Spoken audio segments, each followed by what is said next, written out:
तो नमस्कार साथियों, मैं गढ़वाल जी सर।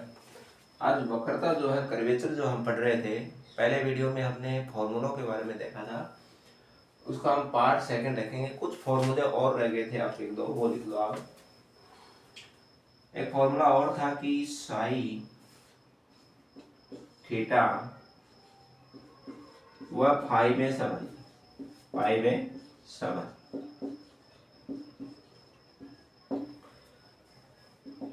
इन तीनों में क्या संबंध होता है? साई बराबर हम लिखते हैं थीटा प्लस फाई। साई भी कौन होता है, थीटा भी कौन होता है, फाई भी कौन होता है।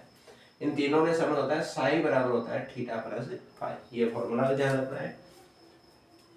और एक फॉर्मूला और ध्यान रखना है कि साइन फाई बराबर हम लिखते हैं आर डी थीटा बटे D S. Are d theta बटे डी एस लिखते हैं। और एक कॉस फाई का फॉर्मूला, कॉस फाई बराबर लिखते हैं हम D R upon d S. ये तीन फॉर्मूले आपको और ध्यान में रखने हैं। साइन थीटा को फाई में संबंध होता है साई बराबर थीटा प्लस फाई। और साइन फाई का मान होता है आर डी थीटा बटे डी एस। कॉस फाई बराबर डी आर बटे डी एस होता है। पहला एग्जाम्पल देखते हैं आज, एग्जाम्पल नंबर 5। प्रदर्शित कीजिए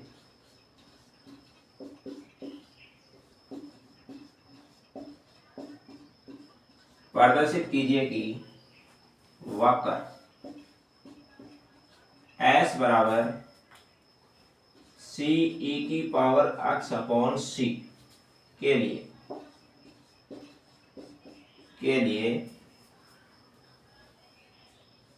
लिए सी रो बराबर s under root s square minus c square. ये आपको सिद्ध करना है। इसका सॉल्यूशन देखेंगे हम कि दिया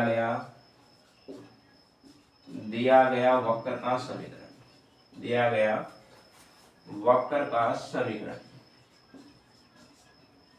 तो वक्र का समीकरण आपको दे रखा है S बराबर सी ई की पावर x अपॉन सी। x के सापेक्ष अवकलन करने का,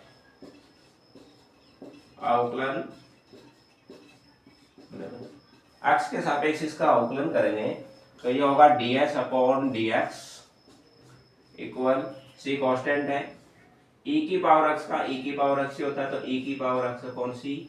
x अपॉन c का करेंगे तो 1 अपॉन c आ जाएगा, 1 अपॉन c। क्या हो जाएगा आपका? इनका स्क्रीनशॉट ले लो आप। वक्र का आपको समीकरण दिया गया, x के सापेक्ष आपको अवकलन करना है तो ये ds अपॉन dx होगा। c यहाँ पे कांस्टेंट है, e की पावर x का e की पावर x होता है, x अपॉन c का करेंगे x का एक हो जाएगा 1 अपॉन c आ जाएगा। आगे देखो हम,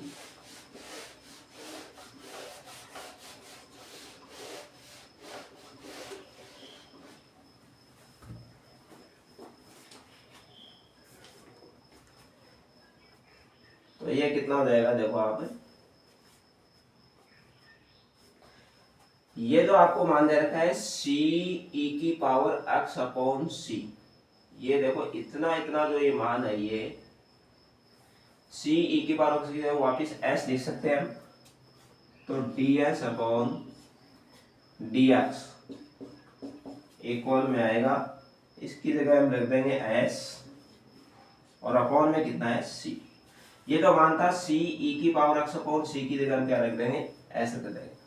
उल्टा कर दो इसको, उल्टा करने पर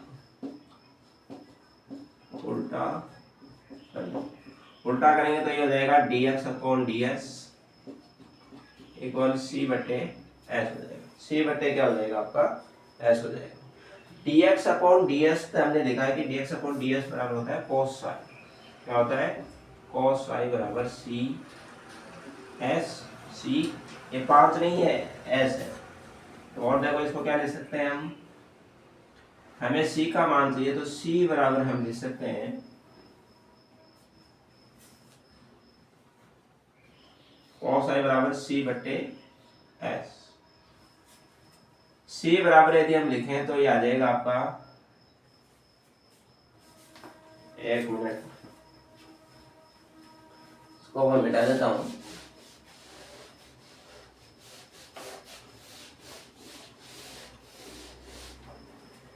आपका dx अपन c बटे s आ गया है। इसकी जगह हम कितना रखेंगे, cos साई। cos साई बराबर हो गया c बटे s। इसको वजन गुणा कर दो आप तो c बराबर आएगा s cos साई। और यहाँ से यदि हम मान निकालें किसका, cos साई को इधर पसंद करेंगे तो s बराबर जो मान आएगा वो आएगा c अपॉन cos साई, या c 1 अपॉन cos क्या होता है, सेक। तो आ जाएगा c बराबर s बराबर आ जाएगा c सेक साई। इसको समीकरण नंबर हम 1 नाम दे देंगे, समीकरण नंबर 1। इससे आगे देखो आप, समीकरण 1 का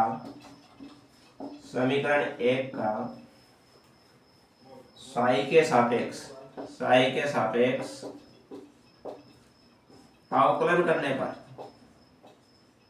साई के सापेक्ष अवकलन करने पर, तो साई के सापेक्ष अवकलन करेंगे तो इसका क्या होगा, ds upon d psi equal c constant है। सेक साई का क्या होता है, sec psi tan psi. Sec x का अवकलन होता है सेक एक्स टेन एक्स होता है, सेक एक्स और टेन एक्स होता है। तो ये मान हो गया आपका ds अपॉन डी साई बराबर c सेक साई। अब देखो इसमें देखो आप समीकरण 1 से c सेक साई की जगह में s लिख सकते हैं। क्या लिख सकते हैं, इस पूरे की जगह हम क्या लिख सकते हैं, s। और टेन साई की जगह लिख सकते हैं हम सेक स्क्वायर साई माइनस 1 होता है। याद रखना है कि टेन साई हम सर्व समीकरण से लिख रहे हैं, यह फॉर्मूला होता है सेक स्क्वायर साई माइनस 1 होता है, ये मान रख देंगे हम।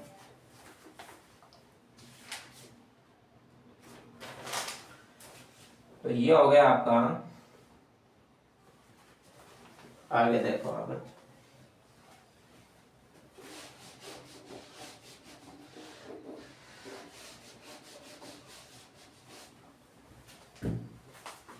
इससे आगे देख रहे हैं हम, तो यह है ds upon d psi equal s under root sec psi का मान यहाँ रख देते हैं। सेक साई का मान कितना हो जाएगा, यहाँ से समीकरण 1 से निकाल लो, s अपॉन सी स्क्वायर करना है तो s स्क्वायर अपॉन सी स्क्वायर माइनस 1 तो ds upon d psi equal s, इसमें c स्क्वायर क्या आ जाएगा आपका, एलसीएम आ जाएगा, और ये आ जाएगा s square minus c square आ जाएगा। सी स्क्वायर वन रूट से बाहर करेंगे तो ये आ जाएगा आपका ds अपॉन डी साई की जगह हम ले सकते हैं रो, क्या ले सकते हैं, रो। और ये s, ये अंडर रूट से बाहर s upon c under root s square minus c को वजन गुणा कर दो इधर, तो आ जाएगा c rho equal s under root s square minus c square. यही आपको सिद्ध करना था। यहाँ क्या हमने ds को इसको उल्टा करने पर ये dx बटे ds हो गया बराबर c बटे s हो गया। dx अपॉन ds की जगह हम cos साई लिख सकते हैं बराबर c बटे s।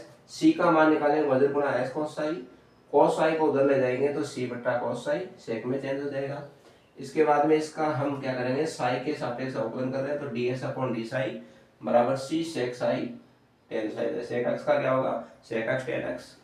अब ds अपॉन डी साई बराबर हो गया c सेक साई की जगह में s रख देंगे, समीकरण नंबर 1 से बात रखा है सेक स्क्वायर साई माइनस 1, ये इसकी जगह ले सकते हैं। इसके बाद में देखो ds अपॉन डी साई बराबर s, सेक साई का मान यहाँ से निकालेंगे समीकरण 1 से,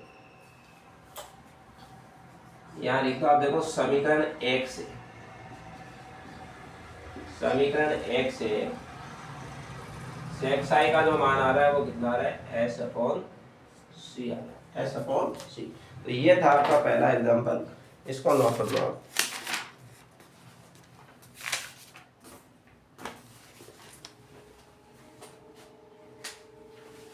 आगे दोस्त देखते हैं दूसरा एग्जांपल।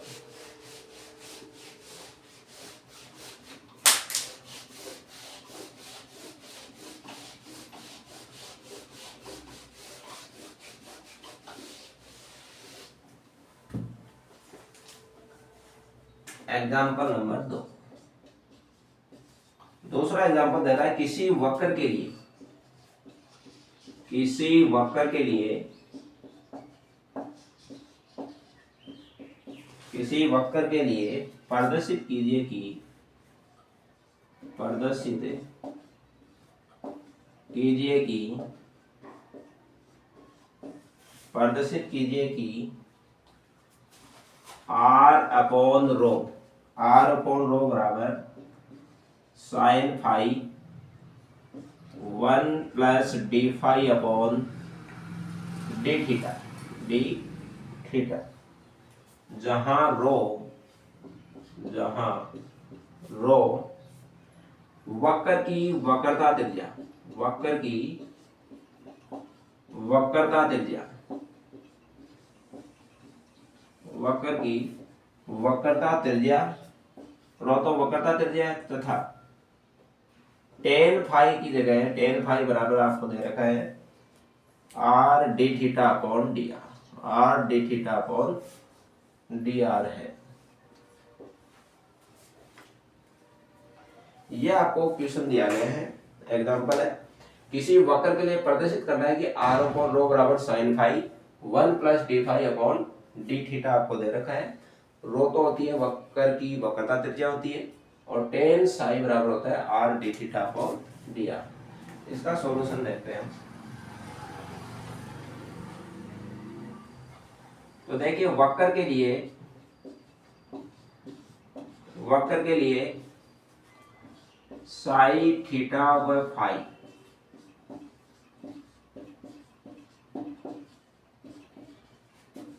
फाई में संबंध होता है, फाई में क्या होता है संबंध, संबंध क्या होता है साई बराबर हम लिखते हैं थीटा प्लस फाई, ये संबंध होता है। इसको समीकरण नंबर 1 नाम देते हैं। साई बराबर होता है थीटा प्लस फाई। समीकरण 1 का, समीकरण 1 का थीटा के सापेक्ष, थीटा के सापेक्ष अवकलन करने पर, अवकलन करने पर, तो थीटा के सापेक्ष अवकलन करेंगे इसका, तो ये आएगा D psi upon d theta, theta का हो जाएगा 1 plus d psi upon d theta हो जाएगा, डी साई अपॉन कितना हो जाएगा डी थीटा हो जाएगा। दोनों पक्षों को, दोनों पक्षों को, दोनों पक्षों को साइन फाई, दोनों पक्षों को साइन फाई से गुणा करने पर, साइन फाई से मल्टीप्लाई कर देंगे, तो गुणा कर दो आप, तो ये हो जाएगा sine phi d psi upon d theta equal sine phi, sine phi 1 plus d psi upon d theta हो जाएगा, डी साई अपॉन क्या हो जाएगा डी थीटा हो जाएगा। इसका स्क्रीनशॉट ले लो आप। पहले तो हमने क्या किया, साई थीटा और फाई में संबंध होता है, तो साई बराबर हमने लिखा थीटा प्लस साई, समीकरण 1 हो गया।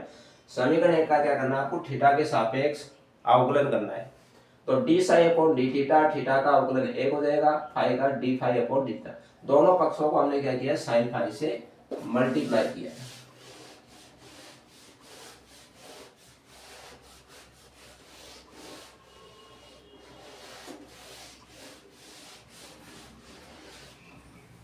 आगे देखेंगे हम। आप देखो यहाँ पर जो आर साइन फाई का जो हमने फॉर्मूला लिखा था अभी, आर डी थीटा बटे डी एस होता है, आर डी थीटा बटे D S.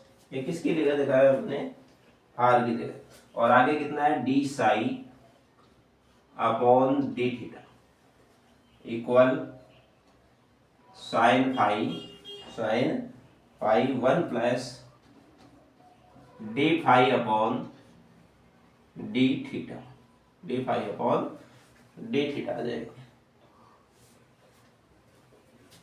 Are d theta से डी थीटा कट जाएगा, तो ये आएगा r d psi upon d s equal में क्या आ रहा है, sine phi 1 plus d theta upon d phi upon d theta, d phi upon d theta आ जाएगा। अब तो डी साई अपॉन डी, आप एक फॉर्मूला जानते हैं, चूंकि D S upon d Sai बराबर हम क्या लिखते हैं, रो लिखते हैं। लेकिन यहाँ तो क्या है, d psi upon d Sai है। यदि हम इसको उल्टा करें, उल्टा कर दे इसको, D psi upon d S निकालें, जिसका मान आएगा 1 अपॉन रो आ जाएगा। 1 अपॉन क्या आ जाएगा, रो आ जाएगा। इस मान को मैं मिटा देता हूँ।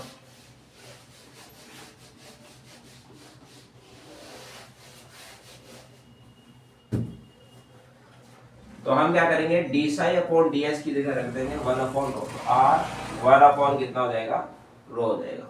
और ये मान हो जाएगा sine phi 1 plus d psi upon d theta, d psi upon d theta हो जाएगा। तो यही आपको प्रूव करना था, सिद्ध करना था, यही आपके एग्जाम्पल थे।